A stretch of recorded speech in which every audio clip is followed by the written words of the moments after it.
Assalamualaikum warahmatullahi wabarakatuh. Waalaikumsalam.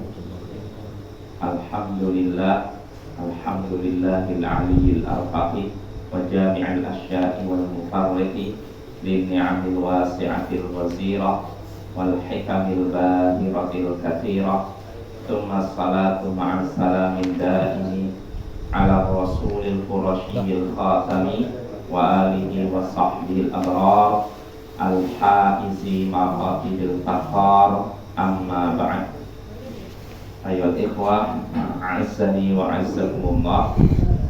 Saudara-saudaraku yang semoga dimuliakan oleh Allah, dan kita bertemu kembali di malam Kamis untuk mengkaji hadis-hadis Nabi yang ada dalam kitab Al-Arba'una Haditsan fi Fadli La Ilaha Illallah.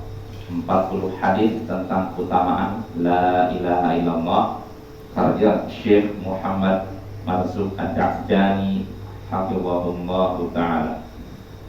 Ya, pada pertemuan sebelumnya kita sudah menyelesaikan hadis ke-20. Betul? Ya. Hadis 20 yaitu hadis dari Abu Sa'id Al-Khudri. Nabi sallallahu alaihi wasallam bersabda, "Laqinu mautakum la ilaha illallah." Talqinlah orang-orang yang akan meninggal di antara kalian untuk mengucapkan la ilaha illallah. Bimbinglah orang-orang yang akan meninggal di antara kalian untuk mengucapkan la ilaha illallah. Nah, ini hadisnya, dan kita sudah menyebutkan beberapa faedah dari hadis ini. Di antara sini disebutkan 3. Pertama, perintah untuk menalkin, membimbing orang yang akan meninggal untuk mengucapkan la ilaha illallah. Nah, ini ada utamaannya, sebab disebut dalam hadis lain, siapa yang akhir ucapannya ketika di dunia adalah la ilaha illallah, maka ia masuk surga. Dan sudah kita sebutkan dari faedah hadis itu juga yang sebutkan Syekh, cukup bacanya 1 kali saja, tidak perlu diulang-ulang. Jadi kalau orang yang mau meninggal ini udah mengucapkan la ilaha illallah, tidak perlu diulang-ulang, kecuali kalau dia mengucapkan perkataan lain. Setelah mengucapkan la ilaha illallah, dia ngomong apa lagi, maka hendaknya diulang lagi, supaya akhir ucapannya menjelang meninggal la ilaha illallah saja. Itu faedah pertama. Lalu faedah kedua juga dari hadis itu terdapat perintah atau anjuran untuk menghadiri orang yang akan meninggal dalam rangka menalkinnya, dalam rangka membimbingnya untuk mengucapkan la ilaha illallah. Ya, ini faedah kedua. Lalu faedah ketiga yang disebutkan dalam hadis ini juga, dalam hadis tadi terdapat isyarat tentang sakaratul maut. Ya, karena orang yang akan meninggal butuh untuk ditalkin. Ya, butuh untuk ditalkin. Itu menunjukkan kenapa butuh ditalkin, karena orang ketika itu dalam keadaan berat, ya, sekarat, maka butuh dibimbing supaya bisa mengucapkan la ilaha illallah. Nah, itulah 3 faedah yang bisa kita petik dari hadis ke-20. Nah, sekarang kita masuk hadis baru, hadis ke-21. Berkata Syekh Muhammad Marzuq Ad-Da'jani hafizahullah, "Babu an la ilaha illallah tunji min adzabil qabr." Bab bahwasanya la ilaha illallah akan menyelamatkan dari siksa kubur. Kalau tadi kan pembahasannya menjelang meninggal, ini siksa kubur. Ya, walaupun sama aja. Kalau orang sudah mengucapkan la ilaha illallah, ya dia akan selamat di kubur, selamat di akhirat. Artinya dia meninggal dalam keadaan baik, ya. Al-hadithul hadi wal 'ishrun, hadis ke-21 yang sebelum Syekh.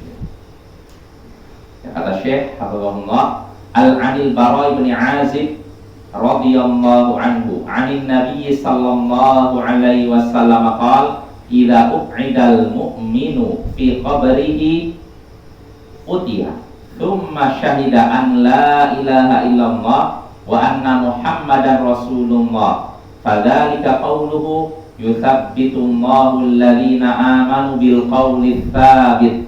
Rawahul Bukhari. Dari Al-Bara' bin Azib, semoga Allah meridhoinya, dari Nabi sallallahu alaihi wasallam, beliau bersabda, jika seorang mukmin didudukkan di kuburnya, lalu jika seorang mukmin didudukkan di kuburnya, maka ia pun didatangi, lalu dia bersaksi bahwa tidak ada yang berhak disembah kecuali Allah dan bahwasanya Muhammad adalah Rasulullah. Itulah firman Allah Ta'ala, yutsabbitullahu alladhina amanu bil qawli tsabit. Allah meneguhkan orang-orang yang beriman dengan perkataan yang teguh, dengan perkataan yang kokoh. Hadis riwayat Bukhari. Jadi ini hadisnya, kata Nabi SAW, jika seorang mukmin didudukkan di kuburnya, maka ia akan didatangi, lalu ia pun akan bersaksi tidak ada yang berhak disembah kecuali Allah dan bahwasanya Muhammad adalah Rasulullah. Itulah maksud firman Allah Ta'ala, yang artinya dalam surat Ibrahim ayat 27, Allah meneguhkan orang-orang beriman dengan perkataan yang kokoh, perkataan yang teguh. Hadis riwayat Bukhari. Nah, ini hadisnya, hadis dari Al-Bara bin Azib. Nabi SAW mengabarkan sini, jika seorang mukmin didudukkan di kuburnya, ini menunjukkan seorang mukmin ketika masuk kubur akan dalam posisi duduk, bukan terlentang, bukan telungkup, tapi didudukkan. Jika seorang mukmin didudukkan di kuburnya, ia akan didatangi. Didatangi oleh siapa? Malaikat. Malaikat, dua malaikat. Di sini tidak disebutkan, dan disebut dalam hadis lain. Jika seorang mukmin didudukkan di kuburnya, maka ia akan datangi, yaitu oleh dua malaikat, Munkar dan Nakir. Kemudian dia pun akan bersaksi bahwa tidak ada yang berhak disembah kecuali Allah dan bahwasanya Muhammad adalah Rasulullah. Artinya nanti dia ditanya, man rabbuk, siapa Tuhanmu? Lalu siapa nabimu? Dia akan menyebutkan Tuhanku adalah Allah. Dia bersaksi tentang keesaan Allah. Ini maksudnya. Dan bersaksi tentang kenabian Muhammad SAW. Dia bisa mengucapkan itu, maka itulah kata Nabi yang disinggung dalam firman Allah Ta'ala dalam surat Ibrahim ayat 27, yutsabbitullahu alladhina amanu bil qawli tsabit. Allah meneguhkan orang-orang beriman dengan perkataan yang kokoh, perkataan yang teguh. Maksudnya apa perkataan teguh ini? La ilaha illallah, itu Muhammad Rasulullah. Jadi orang beriman nanti diteguhkan di kubur dengan ucapan itu. Ini menunjukkan ucapan la ilaha illallah menyelamatkan seorang dari azab kubur, ya. Allah meneguhkan orang-orang beriman dengan ucapan yang teguh, yaitu la ilaha illallah. Nah, hadis ini diriwayatkan oleh Imam Al-Bukhari, ya. Kata Syekh ini, hafizahullah, dalal haditsu ala fawaid. Hadis ini menunjukkan beberapa faedah. Ada beberapa faedah yang bisa kita petik dari hadis ini. Minha fadlu la ilaha illallah. Di antara faedah hadis ini yaitu keutamaan la ilaha illallah. Wa annaha sababun lin najati min adzabil qabr. Bahwasanya la ilaha illallah adalah sebab selamat dari siksa kubur. Nah, itu. Jadi ucapan la ilaha illallah di dalam kubur itu akan menyelamatkan seorang dari siksa kubur. Ya, karena ketika seorang sudah bisa jawab pertanyaan malaikat, dia akan dibukakan untuknya pintu surga. Dihamparkan permadani dari surga. Terciumlah aroma surga dan terasalah sejuknya surga, lalu kuburnya diluaskan sampai seluas sejauh pandangan mata. Nah, ini. Jadi dia selamat dari siksa kubur. Ini keutamaan la ilaha illallah. Walidzalika kata Syekh, walidzalika awrada al-Imam al-Bukhari fi hadzal hadits tahtaba ma jaa fi adzabil qabr. Karena itu Imam Bukhari memasukkan hadis ini, hadis yang sudah kita baca tadi. Imam Bukhari memasukkan hadis ini ke dalam di bawah bab yang dia buat dalam kitab Sahih Bukhari. Beliau masukkan hadis ini dalam bab ma jaa fi adzabil qabr, keterangan tentang siksa kubur. Jadi Imam Bukhari masukkan hadis ini ke dalam bab keterangan tentang siksa kubur. Wala yakhfa 'alaika fiqhul Bukhari fit tabwid, dan tidak samar bagimu fikih Imam Bukhari dalam menentukan bab. Artinya kalau kita baca kitab Sahih Bukhari dari kitab pertama sampai akhir, kitabul iman, kitabul ilm terus, kita lihat Imam Bukhari ketika menyusun bab ini tidak asal-asalan, tapi ada maksudnya, ada fikihnya. Jadi Imam Bukhari ketika menyebutkan ini bab misalkan tadi apa tentang keterangan siksa kubur, berarti Imam Bukhari menunjukkan apa? Bahwasanya siksa kubur itu ada, dan ini merupakan bantahan terhadap apa? Sekte apa yang menolak adab kubur? Mu'tazilah. Mu'tazilah nolak adanya siksa kubur dengan alasan tidak masuk akal. Jadi mereka menilai segala sesuatu dengan akal. Mereka nolak siksa kubur dengan alasan haditsnya apa? Ahad katanya. Nah, inilah kebiasaan orang-orang sesat dalam menolak hadits. Mereka alasannya haditsnya ahad, padahal siksa kubur haditsnya bukan ahad, mutawatir. Tapi karena tidak sesuai dengan akal mereka yang lemah, mereka tolak. Ya, ini kebiasaan orang-orang sesat ya. Sulit untuk menerima hadis Nabi SAW. Nah, ini Imam Bukhari. Jadi kata Syekh, tidak samar bagimu fikih Imam Bukhari, pemahaman Bukhari dalam menentukan bab ini, menentukan babnya. Ini ada maksudnya. Nah, di sini kata Syekh, qala al-Hafidz Ibnu Hajar. Al-Hafidz Ibnu Hajar berkata, wa akhrajahu Ibnu Mardawayh bilafdhin an inna nabiyya sallallahu alaihi wasallam dzakara 'adzabal qabr faqala innal muslima idza syahida an la ilaha illallah wa 'arafa anna muhammadan rasulullah al-hadits. Kata Al-Hafidz Ibnu Hajar, Ibnu Mardawayh mengeluarkan hadis ini juga, tapi dengan redaksi, dengan lafal, dengan kalimat sesungguhnya Nabi menyebutkan siksa kubur. Lalu beliau pun bersabda, sesungguhnya seorang muslim jika bersaksi bahwa tidak ada yang berhak disembah kecuali Allah, dan dia tahu bahwa saya Muhammad adalah Rasulullah, kelanjutannya apa? Ya tadi.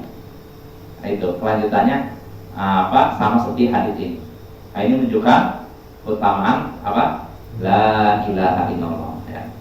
Itu faedah pertama. Lalu faedah kedua di sini kata Syekh, wa minha, di antara faedah hadis ini juga itsbatu hayatil barzakh, penetapan tentang kehidupan di alam barzakh. Artinya alam barzakh itu benar-benar ada ya, berdasarkan hadis ini. Dan ini juga membantah orang-orang Mu'tazilah dan yang serupa dengan mereka ya. Kecuali Asy'ariyah. Asy'ariyah mengatakan ada kubur ya. Mereka alhamdulillah tidak mengikuti jejak Mu'tazilah, walaupun dalam masalah lain mereka mengikuti jejak Mu'tazilah ya. Tapi dalam hal ini alhamdulillah mereka mengikuti Ahlus Sunnah wal Jamaah yang menetapkan adanya alam kubur ya, siksa dan nikmat kubur. Lalu faedah ketiga, wa minha, di antara faedah hadis ini juga, inna anna awwala ma yus'alu anhu wa qawlu la ilaha illallah Muhammadun Rasulullah. Sesungguhnya yang pertama kali ditanyakan, perkara yang pertama kali ditanyakan yaitu ucapan la ilaha illallah Muhammad adalah Rasul Allah. Nah ini makanya kan dalam hadis disebutkan man rabbuk, ya kan? Siapa anakmu ya? Wa madinuk wa ma nabiyuk, siapa nabimu? Nah ini akan ditanya ya. Yang pertama kali ditanyakan seperti itu, bukan pertanyaan lain. Ya, pertanyaan lain nggak ada ya. Dalam hadis disebutkan cuma itu saja. Kalau di akhirat ya ditanya tentang umurmu, untuk apa kamu habiskan hartamu, dari mana kau dapatkan, dan untuk apa kau gunakan. Lalu apalagi kesehatan, pokoknya segitu, 4 pertanyaannya. Tapi kalau dalam kubur yang disebutkan hadis cuma tadi ya. Itu faedah ketiga. Lalu faedah keempat, kata Syekh, wa minha, di antara faedah hadis ini an-nassu 'alal it'adi fil qabr. Nas, di sini dalam hadis ini terdapat nas, teks yang menunjukkan didudukannya seseorang di kubur. Artinya seorang ketika masuk kubur, masuk ke alam kubur, alam barzakh, dia akan didudukkan, bukan ditelentangkan, dibaringkan. Jadi walaupun ayo ikhwah, kita ketika dikubur, mayat kita, jasad kita dalam posisi apa? Tidur, dapat tidur kan begini kan, terbaring ke arah kiblat gitu ya. Tapi kalau alam barzah nggak seperti itu. Kita nanti didudukkan. Ketika roh kita cabut lalu dibalikan lagi, nanti didudukkan oleh malaikat. Nah disitulah kita ditanya ya. Jadi posisinya duduk, bukan berbaring, bukan terlentang, bukan telungkup ya. Itu faedah keempat. Lalu faedah berikutnya, wa minha, di antara faedah hadis juga al-isyaratu ila malaikatil qabr wa jaa tasmiyatuhuma bimunkarin wa nakir. Dalam hadis ini juga terkandung isyarat tentang para malaikat di kubur. Artinya ada isyarat tentang malaikat di kubur. Dan telah datang keterangannya penamaan keduanya, yaitu munkar dan nakir. Kalau di sini memang tidak disebutkan nama munkar nakir, tapi dalam hadis lain disebutkan munkar dan nakir ya. Lalu faedah berikutnya, wa minha, di antara faedah hadis ini juga fadlullahi 'alal mu'minin haitsu yuthabbituhum 'inda su'al fa fihi al-isyaratu ila shiddatil mawqif. Sabbatana Allahu wa walidaina wa walidina wa iyyaka akhil qari fi tilkal lahadhat.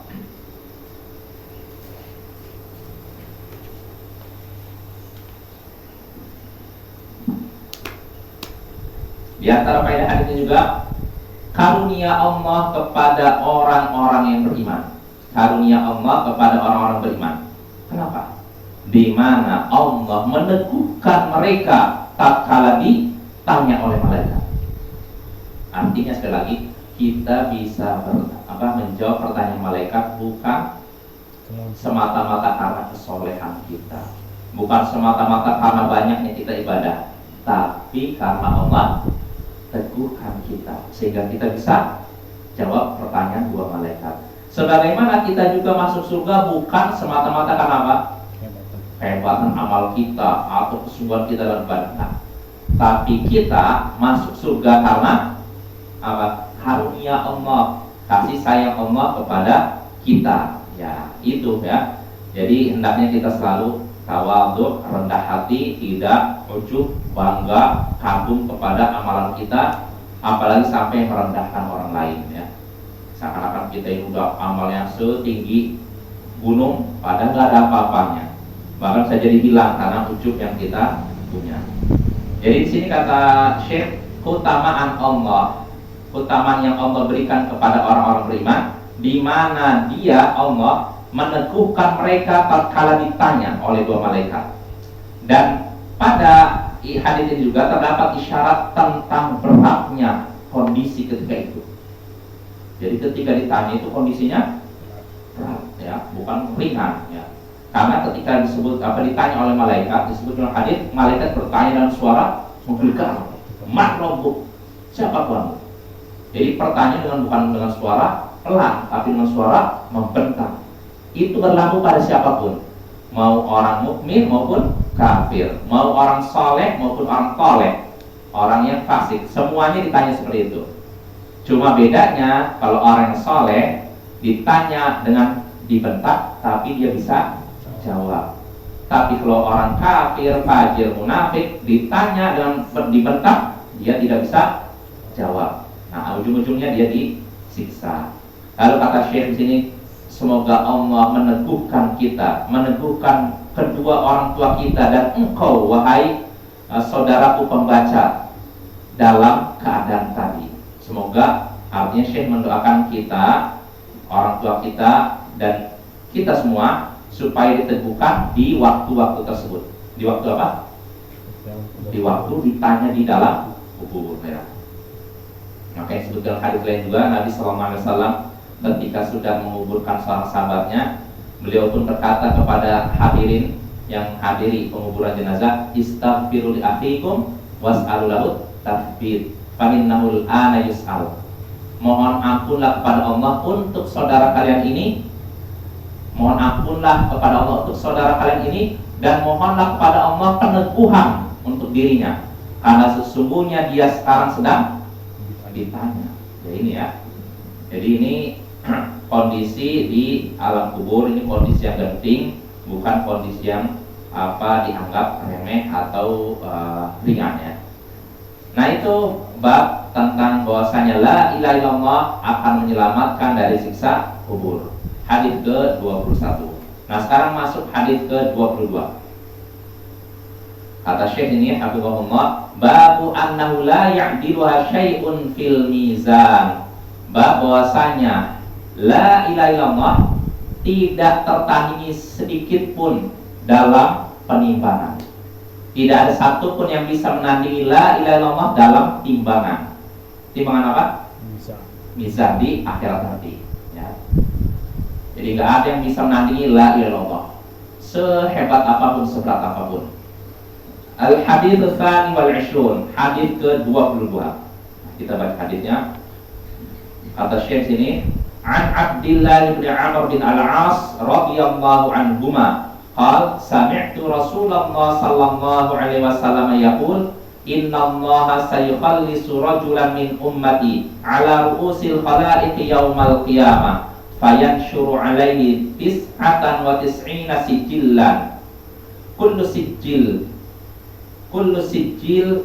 sijilin mithlu maddil basar thumma yaqul atunkiru min hadha syai'a adhalamaka katabatil hafizun fayaqul la ya rabb fayaqul afalaka udhr fayaqul la ya rabb fayaqul bala innalaka indana hasana wa innahu la zulma alaika al-yawm fayukhriju bitaqatan fiha asyhadu an la ilaha illallah wa asyhadu anna muhammadan abduhu wa rasuluh fayaqul uddur wazna fayaqul ya rabb ma hadhil bitaqatu ma'a hadhis sijillat fayaqal fa innaka la tudlam qal fatud'u sijillatu fi kiffatin wal bitaqatu fi kiffatin fatashatis sijillat wa taqulatil bitaqah wala yadkhulu ma'asmillahi syai'un. Rawahul Imam Ahmad wa Tirmidzi wa sahhahahu Al-Albani. Dari Abdullah bin Amr bin Al-'As, semoga Allah meridhai keduanya, ia berkata, aku mendengar Rasulullah sallallahu alaihi wasallam bersabda, sesungguhnya Allah akan menyelamatkan seorang dari umatku di hadapan seluruh makhluk di hari kiamat nanti. Allah akan membuka untuknya 99 lembaran.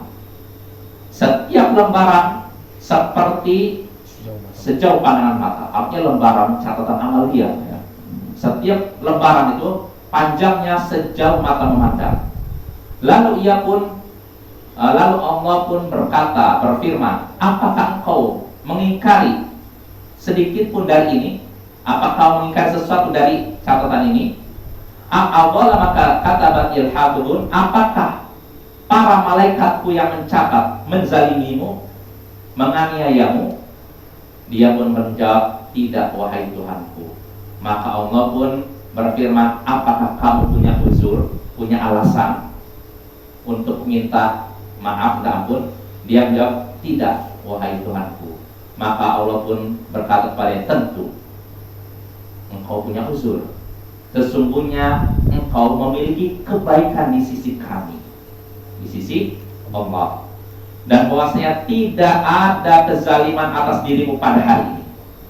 Kemudian Allah pun mengeluarkan suatu kartu, di dalamnya ada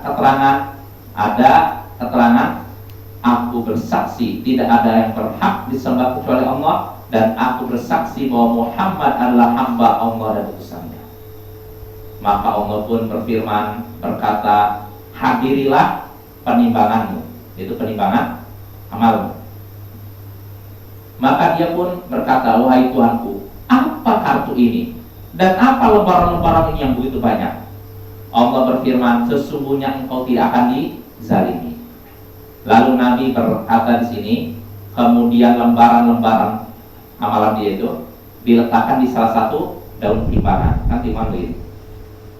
Lembaran-lembaran tadi diletakkan di salah satu daun timbangan, dan kartu tadi diletakkan pada daun timbangan yang lain. Kartu yang isinya apa? La ilaha illallah. Faqashatis sijillah. Akhirnya yang lembaran-lembaran yang begitu banyak catatan amal itu yang jauhnya sejauh mata mandang ini tiba-tiba ringan, sedangkan kartu itu cuma satu, la ilaha illallah Muhammad Rasulullah, jadi berat. Lalu kata Nabi, tidak ada sesuatu pun yang berat bersamaan dengan nama Allah. Hadis riwayat Ahmad, Tirmidzi dan Sahihul Albani, dinyatakan sahih oleh Al-Albani. Jelas Bapak ya? Ya, insya Allah jelas. Maknanya kan Allah nanti akan menyelamatkan seorang dari umatku. Artinya umat apa ini? Umat Islam, umat Nabi Muhammad. Allah akan menyelamatkan dia dari siksa. Dia apa? Di hadapan seluruh makhluk di hari kiamat nanti. Artinya ketika dia diselamatkan oleh Allah, ini disaksikan oleh seluruh makhluk, bukan disembunyikan. Ya. Lalu setelah itu Allah pun membukakan untuknya 99 lembaran. Lembaran apa ini? Catatan amal ya. Setiap lembaran catatan amal panjangnya seperti panjang sejauh mata pandang. Artinya satu lembar isinya dosa maksudnya. Artinya dia ini pelaku maksiat. Bayangkan, catatan amalnya ada 99, masing-masing ini 99 lembar. Masing-masing lembaran sejauh mata pandang. Itu catatan dosa dia. Dulu mungkin pernah berbohong, dulu pernah ini, pernah itu, banyak sekali.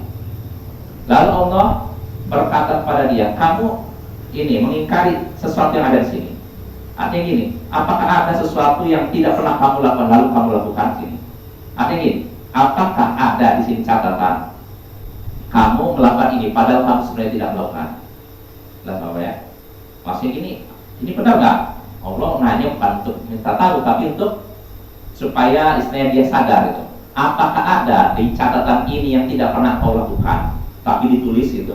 Apakah para malaikat yang mencatat amal ini menzalimimu? Menzalimi apa maksudnya? Dia nggak melakukan dosa tapi dicatat melakukan dosa. Apakah ada seperti itu? Maka jawaban orang ini apa? Tidak, wahai Tuhanku. Luar biasa ya. Artinya dia pasrah. Lihat tuh, ini seorang mukmin ya. Artinya Bapak, jangan sekali-kali kita mandang pelaku maksiat itu dengan pandang rendah. Di dalam hatinya masih ada iman, ya Allah, karena rasa sayang bisa Allah angkat ini ke surga. Sedangkan kita karena sombong dan ujub bisa jadi Allah campakkan ke neraka. Nauzubillah min dzalik. Ya, jadi dia mengakui kesalahan dia, bahkan kesalahan sejauh mata memandang begitu. Berlembar-lembar kesalahan dia udah ditampakkan di hadapan Allah. Dia ditanya oleh Allah, apakah kamu mengingkari sesuatu dalam catatan ini? Apakah para malaikat telah menzalimimu? Dia pun jawab dengan pasrah, tidak wahai Tuhanku. Dia ngakui kesalahan dia. Tidak wahai Tuhanku, itu memang saya lakukan gitu loh. Lalu malaikat Allah bertanya lagi, apakah kamu punya uzur? Alasan Alasannya gimana? Oh ya Allah, saya melakukan itu karena begini-begini. Dia enggak, dia menyatakan tidak wahai Tuhanku. Sekali lagi dia mengakui kesalahan dia. Nah ini bagus Bapak ya. Orang kalau salah tapi ngaku salah, ini lebih kita hargai kan? Daripada orang sudah salah nggak ngaku salah. Bahaya ini. Biasanya kalau polisi itu kalau nggak ngaku oh iya betul. Kita terserang ada orang nih misalkan salah di depan umum lalu dia ngaku saya salah, itu kita hargai bahwa sebesar apapun kesalahan dia. Iya. Ya kan? Tapi kalau ada orang udah salah nggak mau, bahkan dia berkelit, dia cari dukungan cara, nah ini makin jatuh kedudukannya di hadapan kita. Gitu. Maka kita mengakui kesalahan kita dan nggak usah gengsi. Nah dia ngakui kesalahan dia. Tentu wahai Tuhanku, apakah kamu punya uzur, punya alasan untuk membantah gitu, untuk berkelit atau gimana? Dia langsung menyatakan tidak wahai Tuhanku. Maka Allah katakan tentu engkau punya alasan. Sehingga Allah karena saya ngasih uzur mereka. Tentu saja engkau punya itu. Sesungguhnya engkau punya satu kebaikan di sisi kami, di sisi Allah. Bayangkan satu kebaikan. Keburukannya sampai berlembar-lembar bayangkan.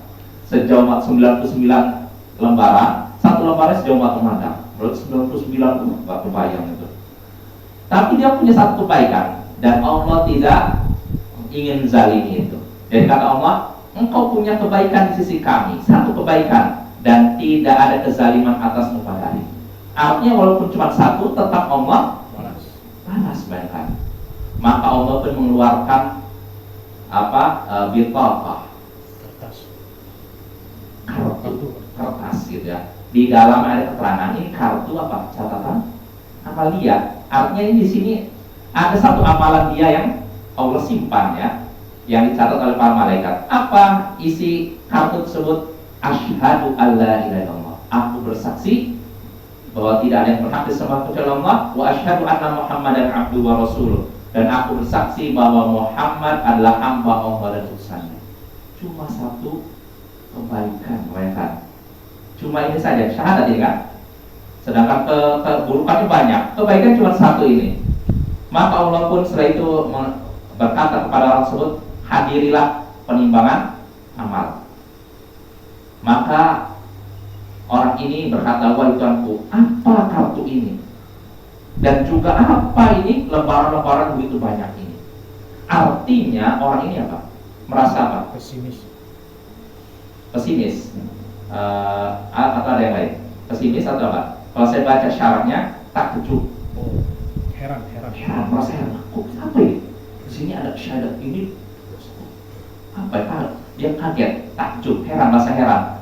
Maka Allah pun berkata, sesungguhnya kau tidak akan dizalimi.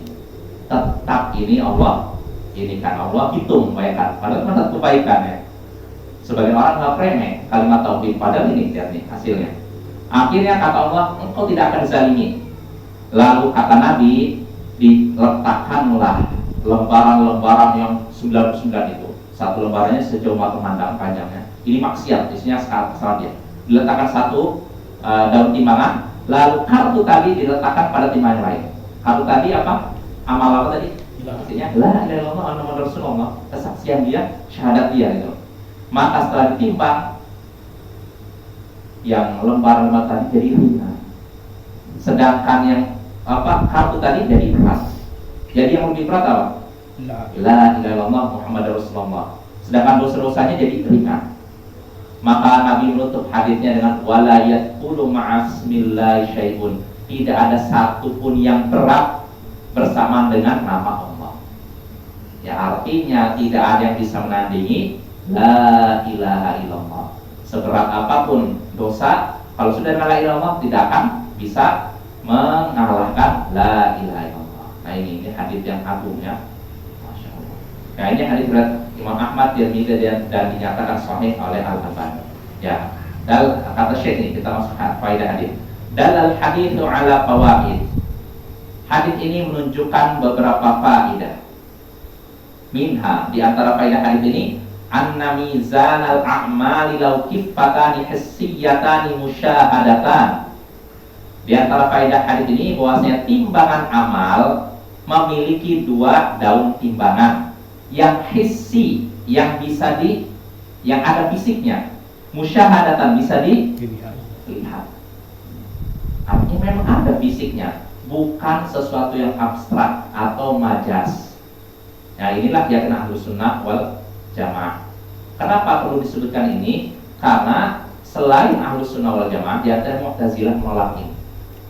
Mu'tazilah menyatakan maksud buat timbangan ini maksudnya sesuatu yang abstrak, bukan berarti nanti ditimbang amalan ada dua daun timbangan. Nah, mereka nolak. Tapi maksudnya ini melambangkan tentang keadilan Allah. Mereka menolak tentang timbangan amal memiliki dua, padahal disebutkan dalam banyak hadis. Ya, di antaranya hadis dalam Sahih Bukhari Muslim, Nabi sallallahu alaihi wasallam sabda, kalimatan khafifatan fil lisan, thaqilatan fil mizan, habibatan lir rahman. Subhanallahil azim, subhanallah bihamdi, subhanallahil azim. Ada dua kalimat yang ringan di lisan, tapi berat di timbangan dan dicintai oleh Ar-Rahman, yaitu Allah yang Maha Pengasih. Apa itu? Ucapan subhanallahi wa bihamdi, Maha suci Allah, segala pujian baginya, subhanallahil azim, Maha suci Allah yang Maha Agung. Nah, di sini disebutkan berat di mizan. Itu menunjukkan mizan itu ada ya. Benar-benar ada, dan dalam hadis disebutkan 2 daun timbangannya. Nah itu faedah pertama. Faedah kedua, wa minha, di antara faedah hadis ini kata Syekh, itsbatul malaikatil katabah. Penetapan tentang ada para malaikat yang mencatat amal. Ada. Sebagaimana dalam hadis ini Allah bertanya kepada orang tadi, apakah para malaikat yang mencatat dan menjagamu menzalimimu? Nah, ini menunjukkan adanya malaikat yang mencatat amalan. Kata Syekh ini, fakullu syai' maktub, segala sesuatu itu dicatat, ditulis. Wa maksiyun ala bani Adam, segala sesuatu ditulis dan dihitung dari anak Adam, yaitu dari manusia. Hitung. Sampai-sampai kata para ulama, kalau masalah Imam Ahmad, sampai selain apa, kalau selain itu pun dihitung. Rintihan seorang itu pun dihitung. Keluhan seorang dihitung. Walidzalika yaqul, karena itu Allah berfirman, wa wudi'al kitab fataral mujrimina mushfiqina mimma fihi wa yaqulun ya wailatana ma li hadzal kitab la yughadiru shaghiratan wala kabiratan illa ahsaha wa wajadu ma 'amilu hadira wa la yadhlimu rabbuka ahada. Surat Al-Kahf ayat 9. Karena itu Allah berfirman, diletakkanlah Alkitab. Kitab ini maksudnya apa? Catatan amal. Maka orang-orang mujrim, orang-orang yang berdosa merasa takut dengan apa yang ada di dalamnya. Yang ada dalam apa? Catatan. Nah, jadi nanti kita akan diletakkan di hadapan masing-masing orang. Maka orang-orang mujrim, orang-orang pendosa merasa takut dengan apa yang ada di dalamnya. Dan mereka akan berkata, celakalah kita. Kitab apa ini yang tidak meninggalkan perkara kecil maupun besar kecuali dihitung. Bayangkan ya, kecil besar dihitung semuanya, dicatat situ. Maka mereka pun mendapati apa yang telah mereka amalkan hadir di hadapan mereka. Artinya pernah mereka lakukan tercatat, terbukukan. Wala yadhlimu rabbuka ahada, dan Tuhanmu tidak menganiaya seorang pun. Artinya semua yang tertulis memang nyata, tidak ada yang dikurangi, tidak ada yang ditambah ya. Itu faedah kedua. Lalu faedah ketiga, wa minha, di antara faedah hadis ini juga dzikru adlillahi subhanahu wa ta'ala wa annahu munazzahun 'anil dhulm. Penyebutan tentang keadilan Allah dan bahwasanya Allah disucikan dari kezaliman. Ya, Allah itu Maha Adil dan tidak mungkin zalim ya. Qala subhanahu wa ta'ala, Allah berfirman, wa ma rabbuka bidhallamin lil 'abid. Tuhanmu sekali-kali tidak akan menzalimi hamba-hambanya. Allah tidak akan zalim pada hamba-hambanya. Kalau tidak zalim berarti namanya apa? Adil. Karena adil secara bahasa wad'u syai' fi mahalli, meletakkan sesuatu pada tempatnya. Kalau zalim wad'u syai' fi ghairi mahalli, meletakkan sesuatu bukan pada tempatnya. Dan Allah adil, tidak mungkin zalim ya. Makanya tidak mungkin menurut Ahlus Sunnah, tidak mungkin Allah menyiksa hambanya tanpa sebab, tanpa dosa. Tidak boleh ya. Berdasarkan kata Al-Quran dan menurut akal pun begitu, ya nggak? Tidak mungkin, karena kalau Allah boleh menyiksa hambanya tanpa sebab, itu namanya kezaliman. Kita nggak berbicara pakai ayat atau hadis. Menurut akal kita, apakah mungkin Allah berbuat zalim? Tidak mungkin. Ya, kalau manusia iya, tapi Allah tidak. Ya. Tapi sebagian kelompok sesat menyatakan Allah boleh menyiksa hambanya tanpa sebab menurut akal mereka. Itu menunjukkan akal mereka rusak. Ya. Kalau akal mereka waras dan sehat, tentunya nggak mungkin Allah menzalimi hambanya. Nggak mungkin Allah menyiksa seorang tanpa sebabnya. Nah itu faedah ketiga. Lalu faedah berikutnya, faedah keempat, wa minha, di antara faedah hadis ini juga mahabbatullahi lil 'udhr. Cinta Allah, kecintaan Allah kepada uzur. Artinya apa? Allah suka memberi uzur, memberi maaf kepada seorang. Ya contohnya dalam hadis ini, ya tidak? Dia punya keburukan sejauh mana-mana, 99 lembar isinya kemaksiatan dan dia cuma punya satu kebaikan. Nah, ternyata kemaksiatan yang begitu banyak Allah maafkan, Allah berikan uzur sudah. Karena kamu punya satu kebaikan, semua ini Allah maafkan. Allah Akbar. Ini menunjukkan kasih sayang Allah kepada hamba-hambanya. Itu faedah keempat. Wa minha, di antara faedah hadis ini juga, fadlu la ilaha illallah haitsu wudi'atil bitaqatu allati fiha syahadatain fi kiffatin wa sijillatu minas sayyi'ati fi kiffatin fa kaffatis sijillatu wa rajahatil bitaqatu allati fiha la ilaha illallah wa la yarjahu ma'a syai'un al-ma'asi wal murad annahu min ahliha lam yunaqidha bisyirk. Nah, ini terakhir ya. Di antara faedah hadis ini keutamaan la ilaha illallah. Ini di mana kartu yang di dalamnya ada dua kalimat syahadat diletakkan di salah satu daun timbangan. Lalu lembaran-lembaran keburukan ada setimbangan di satu daun timbangan. Tadi kan kartu yang ada apa tadi? Dua kalimat syahadat. Yang di daun timbangan yang lain ada apa? Lembaran-lembaran maksiat, kan isinya maksiat yang begitu banyak. Ternyata lembaran-lembaran yang isinya maksiat begitu banyak jadi ringan. Sedangkan kartu yang ditimbang tadi jadi berat. Kartu yang ada apa? La ilaha illallah. Kata Syekh, tidak ada suatu pun maksiat yang bisa mengalahkan beratnya la ilaha illallah. Maksudnya apa kata Syekh di sini? Dia itu pelaku tadi, dia termasuk ahli maksiat. Ya. Dia itu termasuk orang yang berpegang pada la ilaha illallah dan tidak membatalkannya dengan syirik. Nah, ini dia orang yang memegang la ilaha illallah dan tidak membatalkan dengan syirik. Makanya Allah ampuni. Artinya kalau melakukan syirik, apakah bisa seperti ini? Tidak. Tidak bisa. Merugi dan benar-benar merugi. Ya mungkin saja. Insya Allah pada bulan berikutnya kita lanjut bab baru dan hadis baru, yaitu hadis ke-23, yaitu hadis dari Abu Sa'id Al-Khudri. Hadisnya mirip dengan ini juga tentang la ilaha illallah ditimbang ya. Insya Allah ini akan kita bahas pada bulan berikutnya. Wassallallahu ala nabiyyina Muhammadin wa ala alihi wa sahbihi ajma'in. Wa akhiru da'wana alhamdulillahi rabbil alamin. Assalamualaikum warahmatullahi wabarakatuh. Waalaikumsalam.